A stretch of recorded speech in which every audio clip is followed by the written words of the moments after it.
Good afternoon, and thank you for joining us for Insightful Accountants QB Talks webinar, Creating a Profitable Firm Using the Buddy System.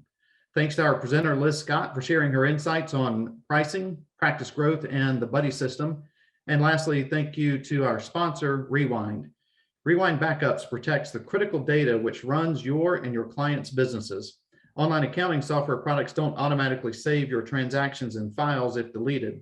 Rewind Backups is the undo button for your online accounting software, automatically saving and restoring the latest version of your books.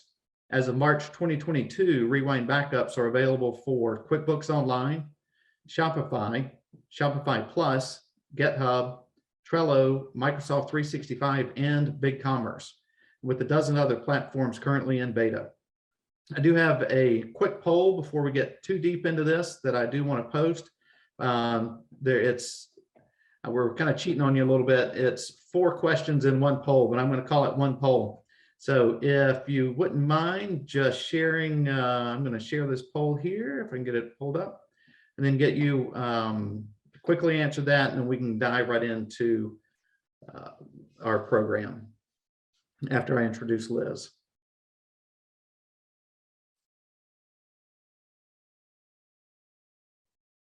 Is that poll showing?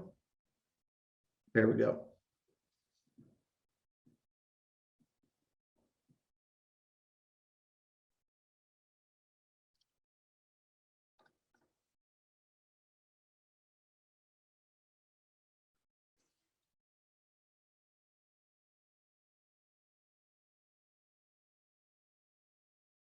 Need some background music? Anyone? Liz, you have some background music? The Jeopardy theme song, but then we might we'll get like a trademark infringement or something, so we're going to hold off on that, or copyright infringement on that. So I'm going to hold this open for about another 5 or 7 seconds here. If anybody else wants to participate, please do. Otherwise, we will get this shut down in about 3, 2, and 1. All right. Get my other screen here. Sorry about this. So, all right. So Liz Scott is today's speaker. And if you don't know Liz, she is the CEO of Accounting Lifeline, the co-host of the Appy Hour. She is Insightful Accountants QBO contributing editor. She is an Intuit Advanced Certified QuickBooks Online Pro Advisor, a member of the Intuit Trainer Writer Network, and an international speaker and trainer. Liz, thanks for joining us. I've got a couple of housekeeping items too before I turn this over to you. One, we do not offer CPE for QB Talks. If you would like to see us offer CPE in the future, put that down in the chat and let me know. If you have any questions, put those in the chat or in the questions panel as well. We will have a link to the recording sent to you within about 24 hours. You should get it probably 3 o'clock tomorrow afternoon. And the slides will be in the chat if they're not there already. If not, I will get them in there if we haven't already put them in. And then last but not least, we do have a virtual conference coming up May 18th and 19th. It's free. It's a half day on the 18th and half day on the 19th. It's called Future Forward, and a link for that will also be in the chat. So without further delay, I'd like to turn the show over to Liz. Liz, thank you so much. And for all of our guests in attendance, thank you for joining us today. Thank you. Thank you. That was a nice introduction, and it's always a joy to be here. So I am going to flip over to our agenda and going to share what we will be covering today. For many of you here, we do our own invoicing, or we have a solution that we use for invoicing. But one of the concepts that we're constantly trying to, evolve and to put into place some best practices is pricing. So how do you price? How do you invoice? How do you check in with somebody? Like, that's my favorite part. So the buddy system for me is really, really important. I'll share with you some of my experiences that I've had whenever I do check in with a buddy, whenever it comes to pricing and engagement. That's always fun feedback. And then also the types of services that you can offer. I know some of you are thinking about advisory, so what does that look like? But it doesn't have to just be advisory. There can be other things that you can add as a service offering. And then we also have setting prices for growth. This is really key. If you are a firm who wants to have team members join you, you've got to make sure that you're invoicing enough and charging enough to be able to support the team. And also any type of solutions that you have that you're paying subscriptions for each of those team members. So definitely need to think about pricing whenever you're growing. Utilizing integrations. So what kinds of tools are out there to help us for pricing? And then also solutions for thinking about how do we also streamline our invoicing process? I think that for me, it's always a challenge. Jumped right there. It's always a challenge whenever I'm thinking about how do I streamline my invoices. For me, I sometimes struggle with getting the invoicing done. I don't know if that's one of those things that you also face. Maybe the work gets done, but the invoicing doesn't. That's definitely happened in our world, which then means that we're invoicing after the fact, and there's definitely some drawbacks to that.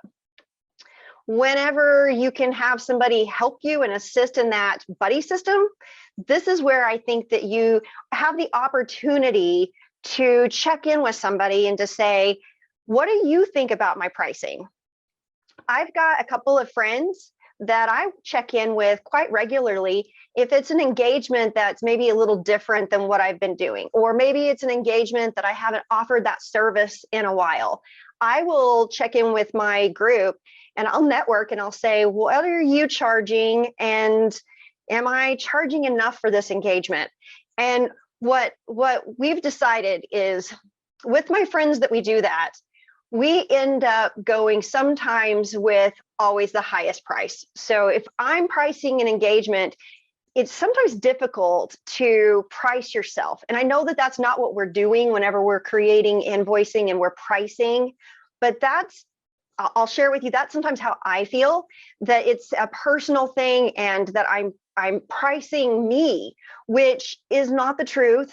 We are pricing services that our clients have came to us and they're asking for. So if you can take the you part out of it, then you're able to look at the pricing and you're able to start creating fair invoicing. So whenever my friends look at my prices, they often say, well, I was thinking about X. And it might be, we might be talking about doing a setup. You know, yesterday on the, we were talking about Ignition, and there's templates inside of Ignition for pricing. And we set the pricing at $750 for setups, because there's the chart of accounts to go through. There's, are they going to have products and services? So making sure that you're pricing even the setup of an engagement is really key. So don't give some of those services away. If you're not sure if you're pricing correctly, definitely check in with your buddies because they're going to give you some feedback. Service offerings, this is another one that, whenever you're thinking about the various service offerings that you have, we have bookkeeping service offerings that a lot of us here on this call, I would say, probably are doing for your clients. So if I'm thinking about the majority of us in our industry, we might be full charge services. So we're offering everything from a full suite of solutions, from getting started, so maybe that setup piece, to also working in the daily practice. So how do you go through the motions of maybe using QuickBooks, or what is their workflow? Maybe they need help with creating that workflow, but then you've also got to train. So if I'm thinking about everything that's included inside of bookkeeping, it's really nice to break down each piece of that, because there's resources that are included inside of each part of that invoice. And bookkeeping, that term has grown significantly over the last 5 years. It's now starting to encompass more than just transactions. There's now things that are being included inside of bookkeeping that is additional services that maybe you're offering some advice. Maybe you're giving some input as to, this is a big one. Oftentimes, I don't think people think about this as being, advice or services or coaching that you could charge for. But we had a client that while reviewing the monthly reports with them, we would tell them how much had they spent on payroll, and looking at the percentage of income that they had received, were they spending too much on payroll? Because this particular client their payroll was more than half of their expenses. And so payroll was an area that we needed to make sure we monitored. Those were additional services that we offered. And it became actually one of those meetings that instead of just reviewing the financial statements as a whole for, do we need to categorize a transaction? Instead, we moved into this conversation about what are we seeing and the trends. So another type of service offering is doing add-ons. So sales tax and payroll and any type of industry niche. It was really not intentional, but we ended up serving the e-commerce community because we saw a lack of where we could refer our e-commerce clients probably about 7 years ago. And so we thought, well, we're already serving these clients. Maybe they had a second or third business and now they moved into that e-commerce spot. So we had that relationship with them and we decided to start diving more into e-commerce. And the more that we learned, the more that we realized we didn't know. And so we just kept on growing and growing our knowledge base to the point that it was like, this is now an area of specialty. So we ended up niching in e-commerce, not intentionally, but it was definitely an area where we had fun. So, maybe you've got some type of experience like that. It might be restaurants or whatever. It might be construction. That's another one that a lot of our peers dive into deeply. But those are areas that you become experts. You can start talking about, food costs if you're in the restaurant. You can start talking about, one of the things I didn't know previously in the restaurant industry is there's grades of food. So being able to have those conversations with your clients whenever you're saying, is that a grade A steak or is that a grade C steak? And you're doing different things in order to make it taste better, like a grade A steak would. So those costs that are associated with those types of industries, you're able to speak to, and that always creates excitement and a place of trust whenever you're able to talk in terms that your client thinks. So they think about, how much does that lettuce cost? Cleanup. Oh my gosh, I don't know how many of you out there price a cleanup and then later on you go, oh my gosh, I wish I had have, maybe priced larger. Whenever I'm thinking about a cleanup, one of my really good friends, and I would say it probably happened at a conference. I think we were sitting at lunch and we were at a round table and we were talking about cleanup and all of the things that were involved in cleanup, all of the different accounts that you have to look at, loan balances, requesting loan balance sheets from your clients, talking about a loan folio. What's a loan folio? Talking about, all of these different things created a lot of back and forth work. It wasn't even so much the doing the work, it was the communication that we had failed to price. And that's so much time that's involved inside of that back and forth communication that whenever we're pricing a cleanup engagement, our rule of thumb started becoming ×3. So if we had a price in our head of what we thought that cleanup would cost, we started timesing it by 3. And I can tell you, we started off by saying, oh, we'll refund the difference. We stopped saying that because then it turned into, well, once you clean up, then you've got to explain why you cleaned it up this way and what did that affect? And, really, if you're doing cleanups, the best practice is to keep notes of what did you clean up and an audit log of sorts to be able to say, if there was an audit and something needed to be reviewed again, what did you do inside of that file, that QuickBooks file, because that's where I live is in QuickBooks, but what did you do inside of that QuickBooks file that might raise an eyebrow later? Did you have a client who maybe had multiple AR accounts and they had lots of sub accounts and you migrated them over to QuickBooks where really you can just have one?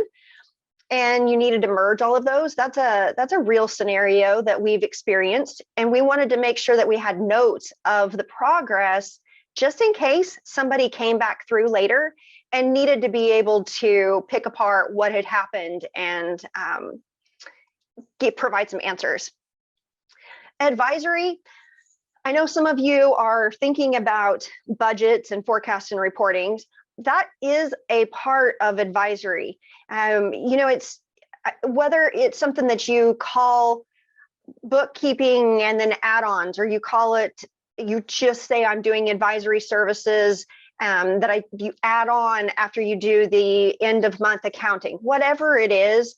Whenever you're thinking about creating those budgets, there's some really nice templates that you can create inside of QuickBooks Online. And those budgeting templates, those are conversations to be able to educate on. So you can go through QuickBooks and you can have these budgets.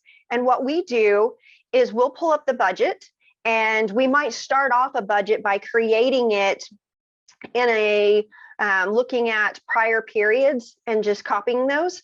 And because you can have unlimited budgets in QuickBooks, we might create a budget of, budgets to me are worst case scenario. So we might create a budget that would be the worst case scenario if all of your hopeful dreams of selling additional services didn't work out.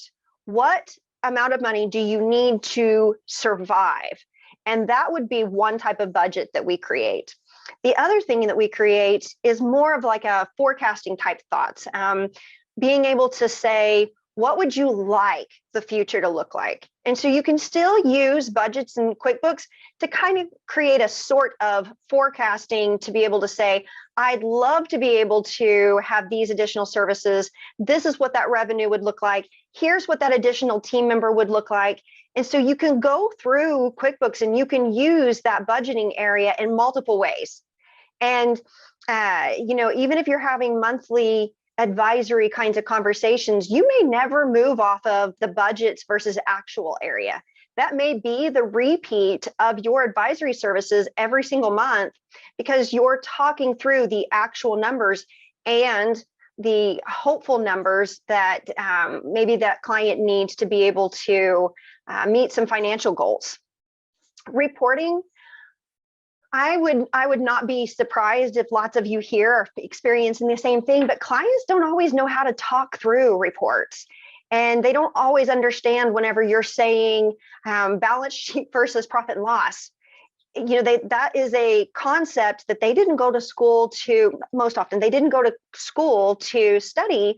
And so being able to explain to them the difference, where did your income go? So they go to look at their profit and loss report, they're looking at that net income number and they're like, it can't possibly be true. But then you flip over to the balance sheet and you're like, well, you had all that credit card debt, and good news, you paid off a lot of that credit card debt, or you had vehicles and you paid off those vehicle loans. So being able to talk through those reports helps to educate your clients. And every single time that you do that, there's aha moments. Let's see. I want to make sure that I'm answering some of the questions in here. So Sandra, you asked a question about which CRM do we use? I don't use a true CRM. We've used several different solutions. The one that we are currently using right now is ClickUp, and we do some of our CRM tracking inside of ClickUp. So being able to, I skipped something, no I didn't. Being able to think about integrations. You've got accounts payable. I'm just thinking of some of the big ones. You've got integrations that maybe you want to pull in payroll. So you've got a solution that maybe is not inside of the QuickBooks Online program software itself, but you've got a plugin that you're using. Another thing that we offer is training. And this would be, I'm curious, so if you want to throw it in chat, you totally can. One of the things that we do is we like it whenever our clients are using QuickBooks too. So a lot of our clients, I would say 90% of our clients are in QuickBooks Online. And the reason for that is we like to have that conversation. And so it's very normal for us to do a client engagement where they come to us as a new client, we do cleanup with them, and then we immediately move over into training. And the reason for that is we want to prevent the next year from them having another cleanup scenario. So we move into best practices. How do you distinguish the difference between an expense and a bill? Or how do you make sure, this is huge, how do you make sure that you batch the deposits in order to match the bank statements? Merchant services, because e-commerce is a thing in our world, making sure that the merchant fees are recorded. Sometimes you've got clients who are just recording the deposits as their sales, but you're missing out on that piece that was carved out. That was your merchant fees. And it's good to pay attention to how much did you spend on processing fees, because that can, it can surprise you, especially whenever you're using a solution that has a lot of additional cost. Shopify, Amazon, they both have some marketing that's included in there. So we want to make sure that we're tracking all of those different components. There is a PowerPoint. You should be able to see the slides in chat. I think that they were put in there, Miriam. What do we use for practice management? So ClickUp again. So that's what we use for being able to control our workflows and be able to make sure that we're going through and clicking on tasking off each of those check marks next to each of those tasks for us, and then be able to have communication back and forth. So let me see. It looks like there's a couple more in here. Oh, thank you. It looks like Gary just dropped in that PDF. Thank you, Gary. And then, we were talking about the accounting web that's coming up. So if you're going to that, I'm curious. So it looks like Jonathan and I will be there. Whoop, whoop. Whenever we're thinking about setting prices for growth, this is a thing that whenever you're considering adding team members, so maybe you're a firm of one and you want to double the size of your business by hiring another person, you've got to think about how much is that other person going to cost. For many of us, the firm is your source of income, but if you're going to be adding a team member, you need to make sure that you're thinking about the team member's source of income too. So whenever you're pricing engagements, you can't price them too cheap. Let's see, I have a cute little slide right here. So pricing clients too cheap means that you don't have enough funds to be able to have this new team member. And then at that point, you're taken out of your pocket maybe. So you want to make sure that you're looking at your engagements from the viewpoint of what is it that I'm trying to accomplish. So maybe you want to create your own budgets and forecasts inside of your own firm to say, how much do I need? And how am I going to get there? And am I adding another team member? Maybe you're somebody who's on the call today and you've got 10 team members, but you're wanting to double that for next year. That's the thing that you've got to decide is how are you going to have enough revenue to be able to double the size of your team? And it's funny because I think that so many of us give great advice to our clients, but that doesn't always necessarily mean that we take that advice. And it's because this thought of how do I price myself or how do I stay competitive?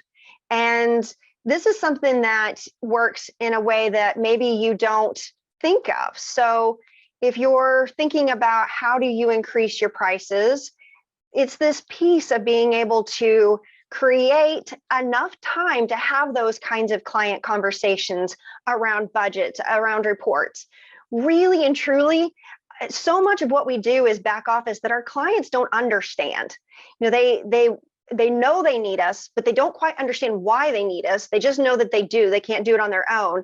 But then being able to have that conversation with them about what's happening in their books, that's where you have those aha moments. That's where your clients really start to come to you and say, I've been thinking about buying such and such thing, and you can have that conversation. Funny story. So years ago, I had a client who asked, it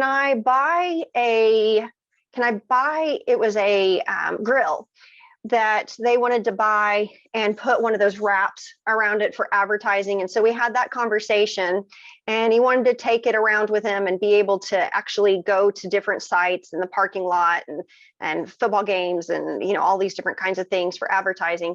And so we talked about this conversation that he wanted to buy this grill. Never in my wildest dreams would I ever have expected this client to spend $27,000 on a grill. Didn't know they made those. Didn't know that was possible.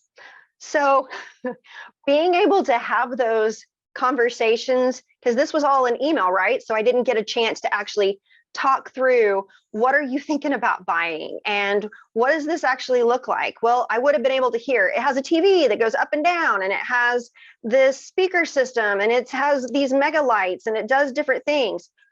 Like, we would have had that conversation that $27,000 on a grill is not exactly the the idea that I had in mind for this grill. I got my little sad face here because it's a sad wallet. I don't even carry cash anymore. So this is, a hypothetical wallet.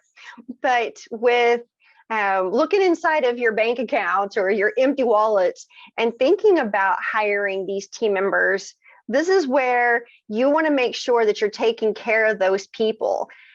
When I started going to the mindset of, I'm not pricing me any longer. What I'm pricing are the services that we offer as a whole, and part of the whole is the team. And so if I'm pricing cheap, I'm shorting these other people that are part of my team, because now they're not going to get to be paid what they're worth. That's not fair. And it also, it stifles you to not be able to move to where you can hire, where you can pull in more help.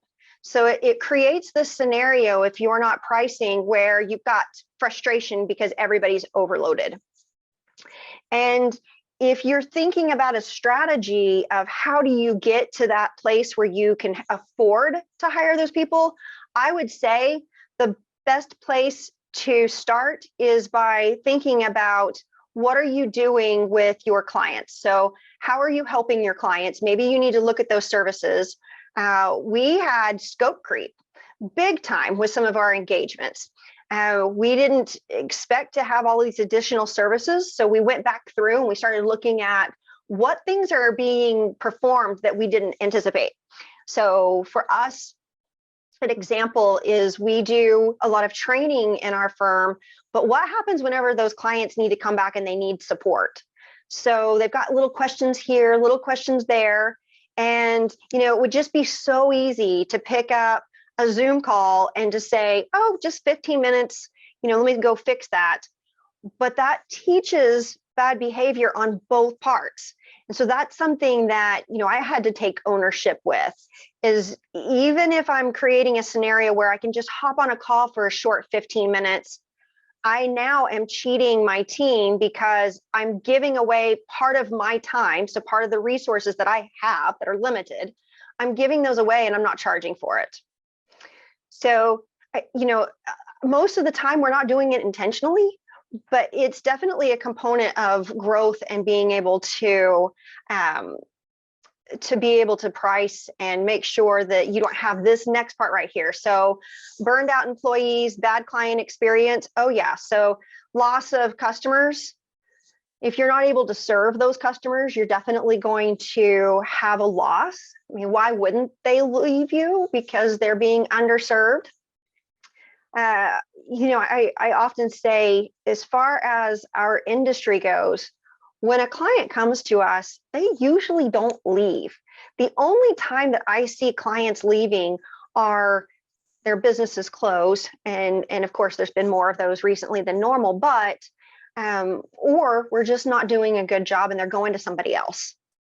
So being able to take care of clients and make sure that you're building in enough dollars to be able to support their needs is definitely key.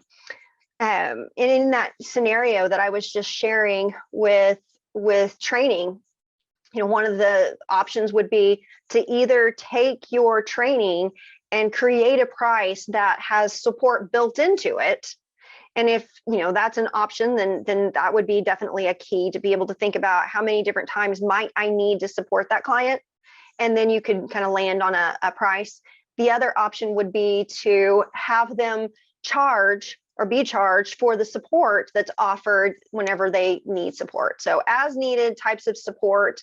I've got friends that do subscription for support. And so they offer subscriptions to support, and it has so many hours built into it. And it's being able to hop on the call and go over any type of areas. Maybe they've got a vendor credit or whatever that they get stuck in. But the key here is definitely don't sell yourself short, don't sell your team short, and create these budgets. How much money do you need to survive? That's where I'd go with my budgets. And then be able to analyze, how did we spend our dollars? Where did they go? Was it unexpected? Being able to go and look at some of the expenses. Here's a really cool one that we didn't think about is, and we have a buddy who's also done this exact same thing. We said, we want to create an environment where everybody kind of works part-time. So not a full-time environment at all.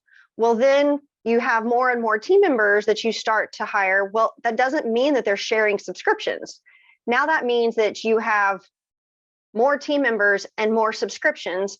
And if we had hired maybe somebody who was more full-time, we would have only had one subscription. So that's just an aha moment that we experienced that we didn't analyze first, we didn't think about first, but I'm just kind of sharing some of the things that we've learned along the way. Which is why, reaching out to your buddies, that's definitely, I would recommend being able to touch base with buddies, get their feedback, negotiating prices with existing customers, and being able to look at what are you doing right now with your current prices? Do you have limited human resources? And you need to be able to think about capacity. Are you doing anything? I know we were throwing into chat some of the CRM solutions that are being used. Inside of your CRM, are you also, workflow, are you also building in capacity? Whenever you think about bank feeds, or if you think about reconciliation, or you think about those support calls, are you building in how much time that you think that it's going to take? Because time is a resource.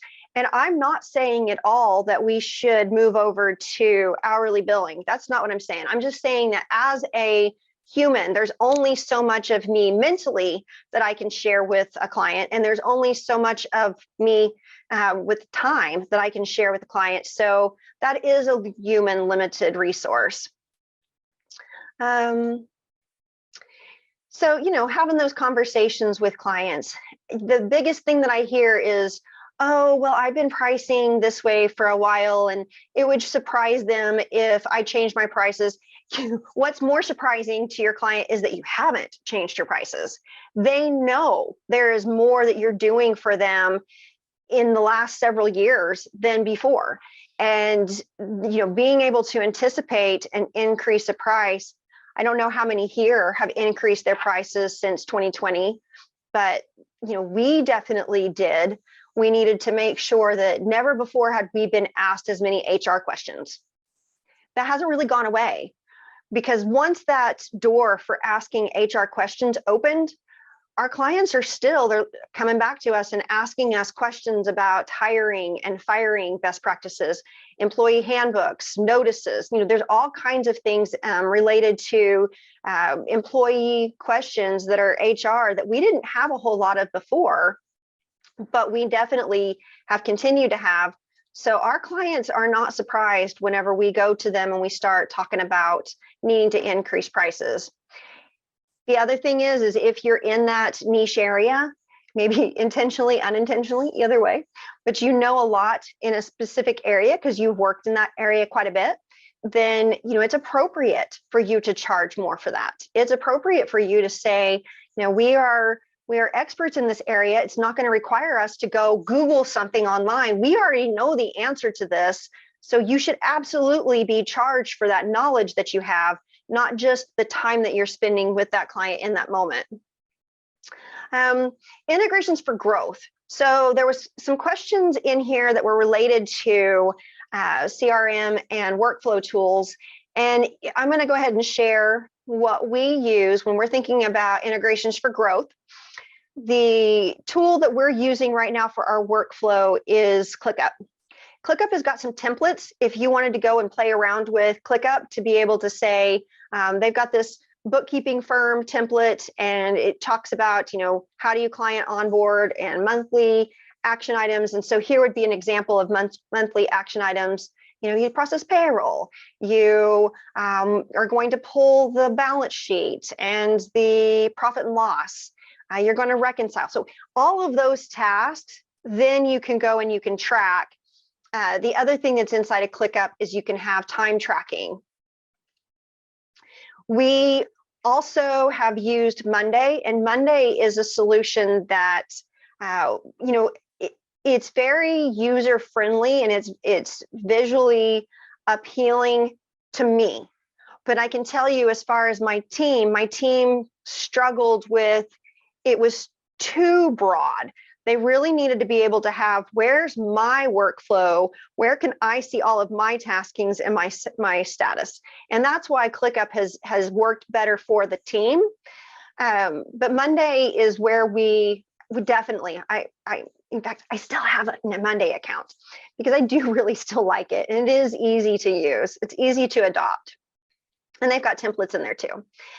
Carbon is another one that, we also call it IPM. So if you're using the Intuit practice management solution, it's powered by Carbon. This is a really great tool, and it's got that piece that we were talking about, budgets. It's got that piece in there that's built in to be able to say, how much time do you think that it takes on average to reconcile? So you can go and plug that in, and then you can see your actual time spent in that task and how does that compare. There's a formula piece in there, so you can actually track that inside of Carbon. Again, Carbon's got lots of templates that you can use. You can download the templates, you can import them and change them. What's cool about the templates that Carbon has is because Carbon is designed for bookkeeping and accounting firms, the thing that it's got built in is it understands that there's different roles. So there might be the document collector role. We try to do as much automation of that as we possibly can, but there's still a piece of it that you have to say is human, and there's time that's involved in that. So maybe it's somebody's duty to be the document collector, and then maybe it's somebody's duty to do the bookkeeping, and then it's somebody else's responsibility to do the financial review or create those financial statements, or maybe have those client meetings. So Carbon has got built into it roles. So it's really easy to be able to say who in this, in work environment is inside of this role. And so you can assign that role to those different team members pretty easily if you're using those Carbon templates. Thinking about integrations for growth, I was talking about documents being a huge area that we have to spend quite a bit of time. We have moved over to LedgerSync. I know some of you might have been HubDoc fans or are still HubDoc fans, but for us, we are QuickBooks based, and we needed a solution that we knew would be able to integrate with QuickBooks. And so LedgerSync has been our solution to be able to go and fetch documents. So it will fetch bank statements, it will fetch credit card statements. The other thing that's pretty cool about it is you can see we've got all of the transactions that are also listed. So not only can you go and fetch the statement, but it also has a piece inside of LedgerSync that's for that specific client that's got all of the various transactions. So if you needed to be able to come over here and look at a transaction, dig into it, you actually could. The other piece of LedgerSync is if you needed to export out of here. Maybe you've got a bank that wouldn't, for whatever reason, connect to QuickBooks. You could come over into LedgerSync, download those transactions, and then upload them into QuickBooks because they've got a .qbo option, they've got a CSV option. So there's lots of options over here. And then you can do some automation because, automation is a big part of saving time, but you can also automate saving those documents. So if you've got a particular folder that you want to save it to, for us, Box, you can map those transactions to Box. And they also have this new piece where you can fetch check images. And we haven't needed that. So for us, thank goodness, we have trained our clients well, and most of them do not use any type of handwritten check. And so if they do, it's pretty rare. But those who maybe you've got clients who are using handwritten checks for an extra fee, I'm not really sure what the extra fee is since we haven't had to use it. They will also go and fetch those check images if they're available. Zapier. This is another one that we use inside of our firm. So we might have an email that comes in, and that email needs to be part of our CRM. So we're using ClickUp for our CRM right now.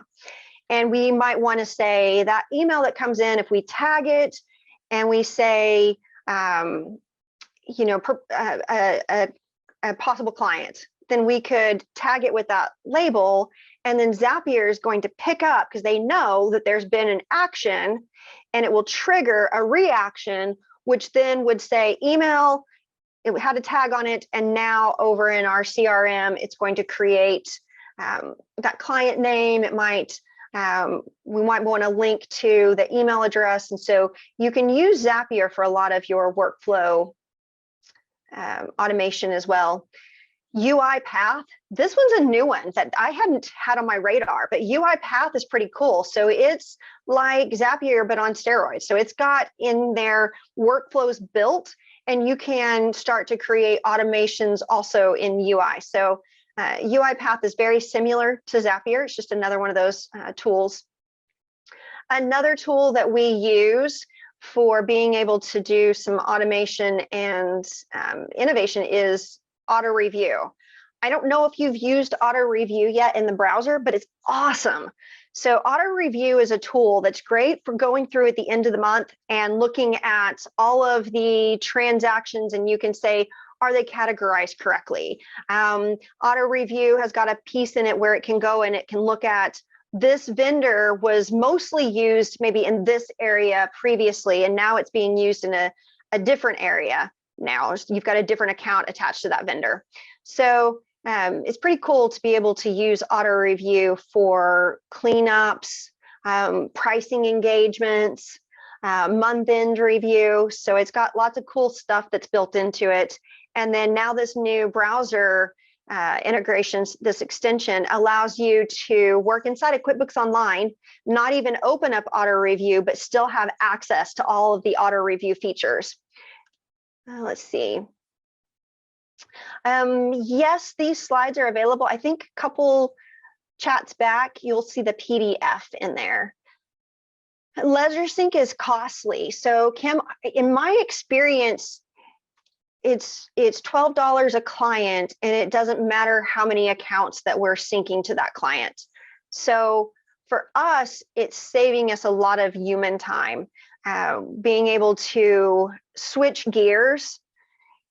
You know, we started tracking how much time does it take to go from one task in a client to switching gears, closing that client, opening up a new client, going and getting all of the credentials to log in and download that bank statement. And oh yeah, they updated their password, you know, all kinds of sometimes frustrating things that can happen. And so for us, what we started to do was pull in all of those statements in one place. And that way we created some more useful workflows for us. LiveFlow is cool. So LiveFlow is an integration that you can use for additional services.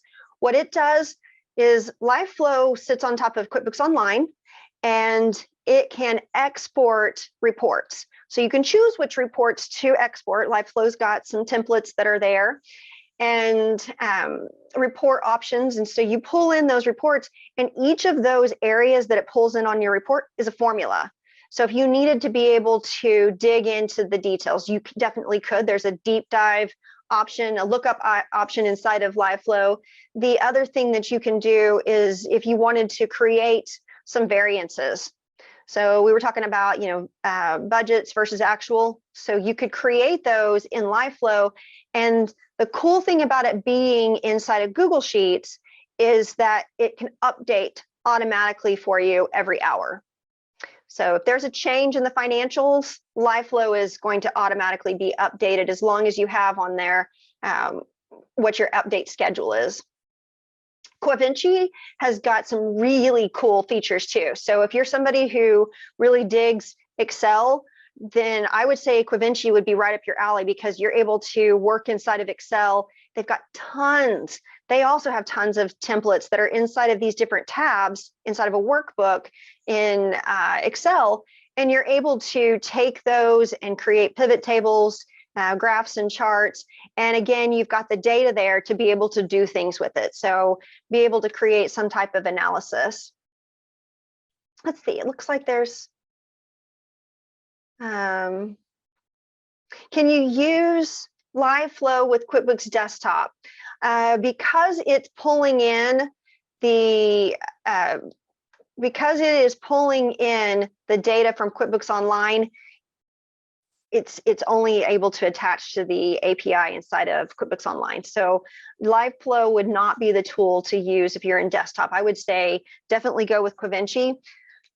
With that being said, Quivinci definitely works with QuickBooks Online as well. So if you're working in QuickBooks Online, you can do the same thing there, be able to have your reports.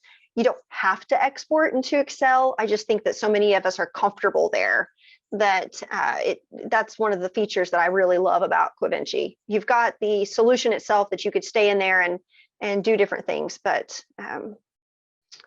definitely, if you're an Excel user, I would check out Quivinci. Training. So for us, we have different tools that we use for training.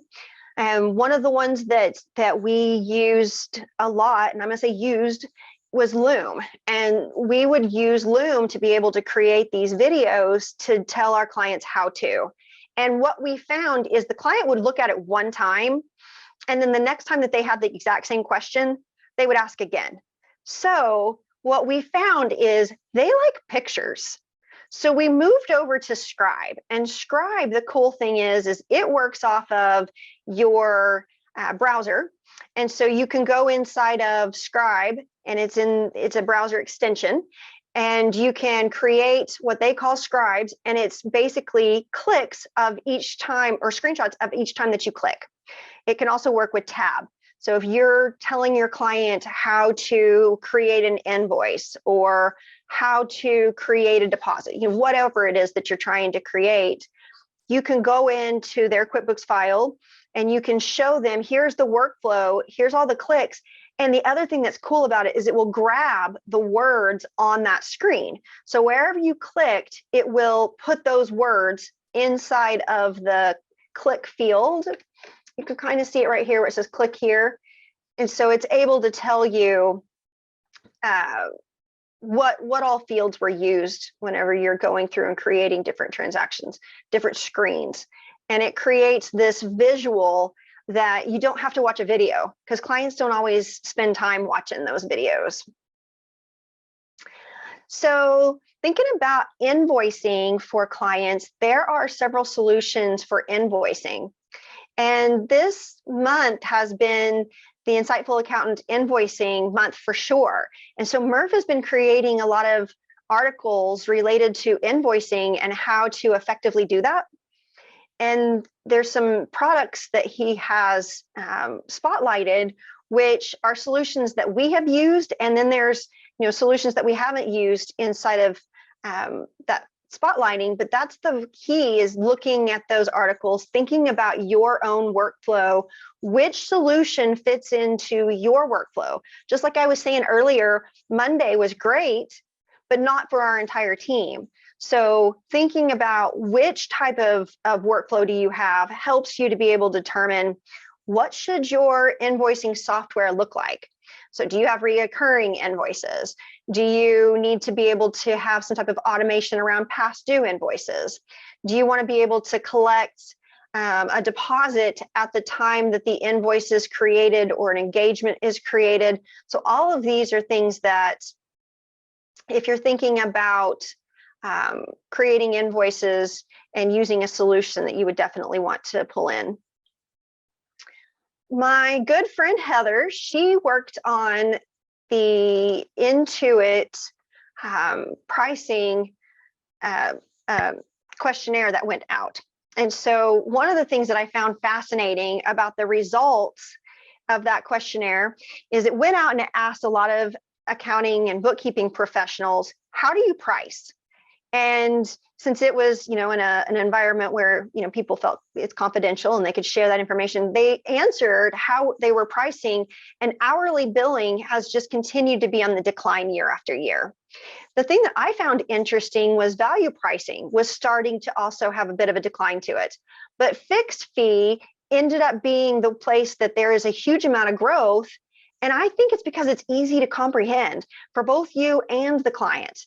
So fixed fee could include all of those different services that we were talking about earlier. And those are valuable to your clients. So in a sense, you are creating value pricing. Just one of the things to consider whenever you're doing fixed pricing is you have this knowledge base, and you want to make sure that, whenever you price an engagement, you're considering the knowledge base.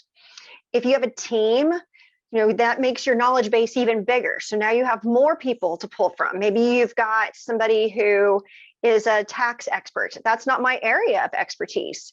So having somebody on my team who is dedicated to tax, that is valuable.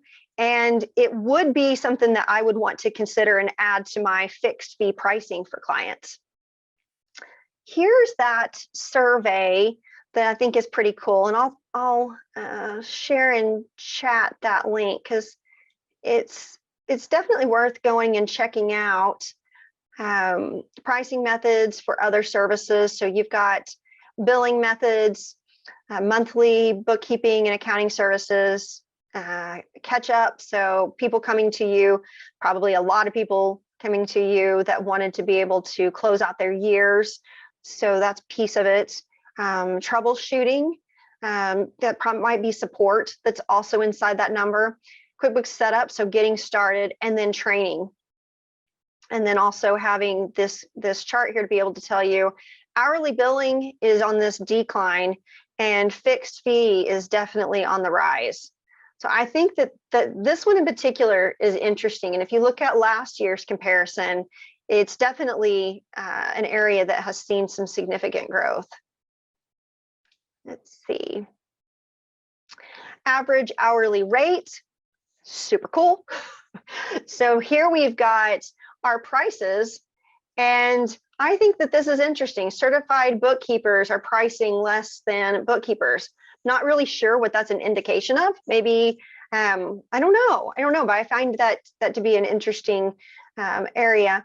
Accountants, non-CPA, so it's almost equivalent to the bookkeeper. And that's where, again, I'm going to say the bookkeepers are taking on a whole lot of roles. And then you've got EAs, and then you've got CPAs. So these are the people who responded to the survey. This is their results. And this is this right here. Let me share that. This is the survey right here. So let me put this survey in chat for those of you who want to go back through. These rates look low. Leslie, I think that that's one of the things that the more responses that they have, the more that they're able to weigh in. So size of firm, I didn't go into everything that's part of that survey, but it's definitely worth, I think, taking a look at because it's got some cool information. Let's see, Leslie. Oh, so Lawrence said the same thing, that the rates look low. Part of it's based off of location too. So, if you think about somebody in California might charge way different than somebody like myself in Oklahoma. So some of it might be based on location. I would also say that's part of why you check in with stuff like this. That's part of the whole buddy system, is to be able to, most often what I find is our friends are charging too little. And, that's part of the issue, is that, not being able to charge enough for your services means that you're not able to support your staff, which means that you're not able to have the lifestyle that you want, which, it all snowballs into each other. But thinking back to invoicing, there was an article that was written about invoicing using Google Calendar. So Murph wrote an article that inside of Insightful Accountant talks about how do you create invoices utilizing Google Calendars. Some of your clients might be somebody who's really keen on creating calendar events. and they can use those events to actually create a line on your invoice for products and services. So whatever it is that they're seeing, even the notes that's on the Google Calendar, you can pull in and create invoices off of. Invoiced is another solution whenever you're thinking about invoicing. And Invoiced they've got a really nice dashboard. I'm going to say this is probably going to be for somebody who does more volume in invoicing. So being able to have a solution that would be able to handle collections, to be able to have some automation built into it, Invoice is going to be more robust for something like that. I haven't used this one. I don't know if there's anybody in here who has, but this one also looks like it's got a whole lot of robust features. So it's got dashboards and analytics and insights to be able to go and look at AR. I definitely like the graphics that are here. You know, anytime that I'm creating charts for clients, they appreciate those visuals. So I like the look of this solution. Gavati, that's the way that I'm going to say it. Recur 360, this is another invoicing solution. This is the most recent solution that Murph has outlined in his series of invoicing articles. Recur 360, the times that we've found the most value in this solution are clients who have subscriptions. So you know, you could do it from anything from monitoring services, so alarm services that needed to be renewed every month. They have a really nice feature in there where it can send out alerts that says, you know, invoicing is happening monthly. Do you want to send out the receipt of that or not? But the other piece that they can do is if the card is about to expire, they can send out a notification right away. And so they're proactively asking for a new card. If you've got a declined card, then they also have a piece in there that's going to send out an alert. So Recur 360 is definitely, the name speaks for it. So it's designed for subscription-based type clients. Let's see, let me look at, oh, thank you for putting in the link to the Google Calendar article. And James is saying next year subscription value pricing 2.0. So yeah, definitely. I mean, that applies to even us. So I would tell you that pricing your support is something that a lot of people have moved to subscription based, and having some type of you know, one of the offerings that we have whenever we're thinking about support is we'll throw in there and we'll say, is there 90 days of support that's needed? And there's a price for that. So they can subscribe to that 90 days worth of support if it's a brand new conversion, or if it's new to, the QuickBooks file is new to being cleaned up, and we want to make sure that everybody's got training. But then also training is easy when you're together. When you're alone, that's whenever those moments happen that you're like, oh, I don't know how to handle this. So having support built in is definitely key. But today, the buddy system was a big part of being able to talk out with a friend up here. How are you billing? What's your prices? I would say share those. You know, there's no reason we're charging a lot of us the same. If you want to use even that survey to have as a starting spot for, are you charging that amount? Or like many of you here, which makes me super happy, are you charging more than what the survey is saying? And if so, give yourself a pat on the back, and you may want to keep on growing that number, because I think that as a whole, our industry underbills for sure. So the more that we stick together and the more that we start to give each other feedback on pricing, I believe that together that would be something that we could certainly change. I'm going to look to see if there is another question in here. So Kim was saying better than HubDoc. I would just say that LedgerSync is different. So we've moved over to LedgerSync for our clients. And then Karen, you're asking about being able to watch this episode later or other QB Talks episodes later. There is a recording, and I will definitely say that I believe all of those are available to watch later, and that way you would have access to that library. So thank you to Rewind for being our series sponsor today, and thank you everyone for attending today. Oh, it looks like there's a closing poll that's popped up. Yep, just for a real quick closing poll. Liz, again, thank you as always. A tremendous amount of information. Your depth of knowledge is fascinating. So just thank you for spending some time with us here today. And again, thanks to our sponsor, Rewind, as Liz just said. And in that poll, there's two things. One, do you want to hear from Rewind?